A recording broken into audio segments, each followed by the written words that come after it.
Techies and tech cats, what's going down? Radeon software 21.11.1 goes live. For everyone brand new, my name is Mac, and you're at the MacGyver7 channel. Today we'll be taking a deeper dive into what the Adrenalin software offers inside of this brand new boost on a stable Windows platform. Leave a comment down below on what your experience has been so far with this update, since it's roughly about 3 days that it's gone live. We'll be looking at some nice benchmarks, as well as line up into the what patch notes would be for this driver set. So if you're brand new, hit the subscription button and accompany with the notification bell, and let's go ahead and scroll into what the difference is going on inside of this lovely update.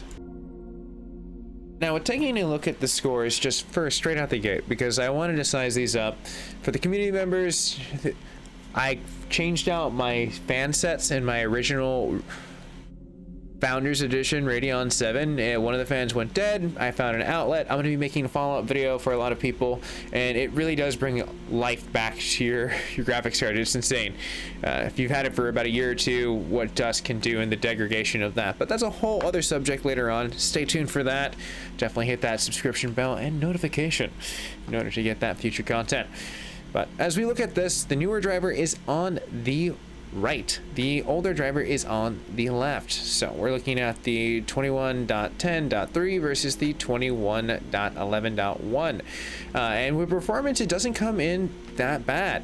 Driver to driver, I see improvements. It definitely is seeming like a nice, robust driver. And we have to look at what AMD has been doing, because like for them, the longest time we've been looking at an underdeveloped staffing team. They were always the underdogs, and now they have an insanely big stock price nowadays. And I'm not trying to talk dollars and Wolf of Wall Street. I'm literally just saying now they have a fund to pull from to actually hire people to do a job and do it well, and they're starting to produce. The installs are becoming easier with like the adaptable OSs. Like, it seems that their API is driving home. And for me as a creator, watching from like the way back when of like, you know, the 19 software, yeah, not the 21, not the 20, but the 19 software.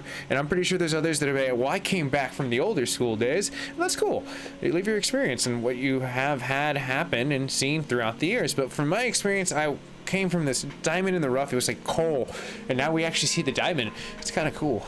But moving on past that and the introduction of what this patch note is going to be, we can see that there's some support. We got Vanguard for most people that are loving that COD, and on top of that, Forza in 5 gets a 23% performance increasement at the 4K.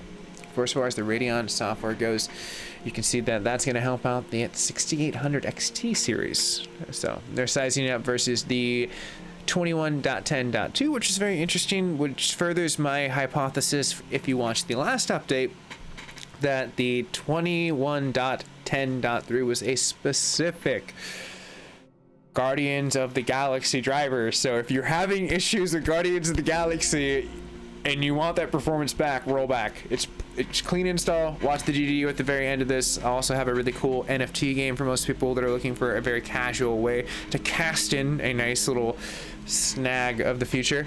Check that out towards the end of the video. But as you can see right over here, as known issues that they have seen past the fixes, what are very tiny. It just seems like it's a Samsung Odyssey inside of the like ridiculous setting of 240, which they keep saying they're kind of fixed. And then you look at for as far as Call of Duty in the Warzone inside of some visual artifacts. So besides some support, we just look at some nice fine-tuning for his fixes and known issues. Newer ones that join the list is definitely in Guardians of the Galaxy. Instead of a 5800 XT card, that obviously temporary disable is the anti-lag for right now, so definitely do utilize that if you're experiencing that still. There's some experience at elevated portions of the disk drive inside of the consumptions. We're looking at some COD issues across the board with some of the AMD processors from the 6800 series.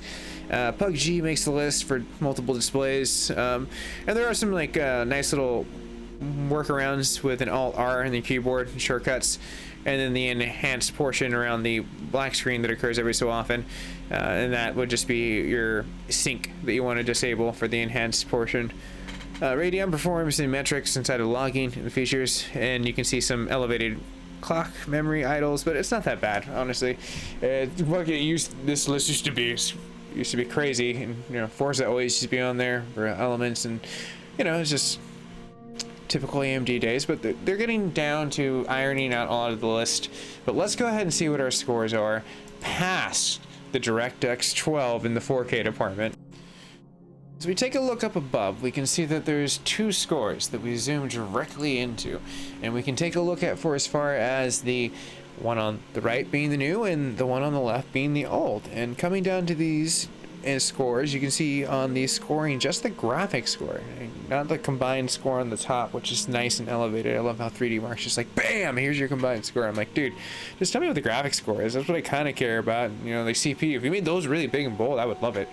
You know, like the combined score is kind of cool. I mean, that's what you rank, but the more important part is what your GPU is doing, which is your graphics score. So it definitely does push up a little bit. I mean, you're getting some nice points, nothing percentage breaking, but consistency. For as far as driver to driver, we're getting a lot of cool stuff going down. But Firestrike can tell a different tale, as we've seen time and time again, as DirectX 11 can be a topsy-turvy situation. So let's go ahead and swim into some Ultra, as we see 4K emerge in the open ocean. And the continuation is that this driver does push forward better. It's pretty refined and ready to conquer your chiplets. So I'd say for as far as smooth and stability, leave a comment down below if you install this and you ran into some issues, but it seems like they're off to a good start in November. When we dip down to the extreme scores of Firestrike inside of the 1080p department, you can see that it continues across the board, and this time you can see that it's starting to push a little bit farther, which gets us more excited to look at just the bare bones in the 1080p. And pretty much unanimous across DirectX 11, 4K, DirectX 12, and 1080p. The mix up between those pixels, it definitely seems like it's a good install.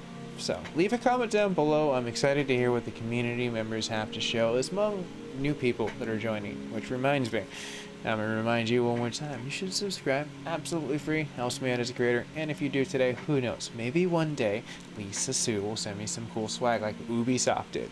Ubisoft and one of their division, which was Postery Foundry, which gave me some really cool posters that I'm getting framed at this very moment to put in the very back of my loot. And yes, AMD, I could always put like one of those GPUs. That's like an old school one. Yeah, that's right. That thing came from like I think the early millennium or some crap like that, when technology was just a little infancy in the twinkle of what the millennium is today. It's really cool if you look at the history of GPUs from yesterday to today. We're getting into some crazy crap. I love it. So the brand new stuff in AMD is getting me more excited, and I can't wait for like this shortage to be over so we can all experience it. Leave a comment down below what your desired GPU you'd love to get throughout this season, if you could pick one, down below. And I'll see you guys in the near future. Stay safe, stay classy, and I will see you there for more future content revolving around AMD, NVIDIA, gaming, and a whole bunch of other cool stuff. Which reminds me, it's the Bio-Mutant community. I know, there's an update. There's also another update for another game too that I need to get to as well.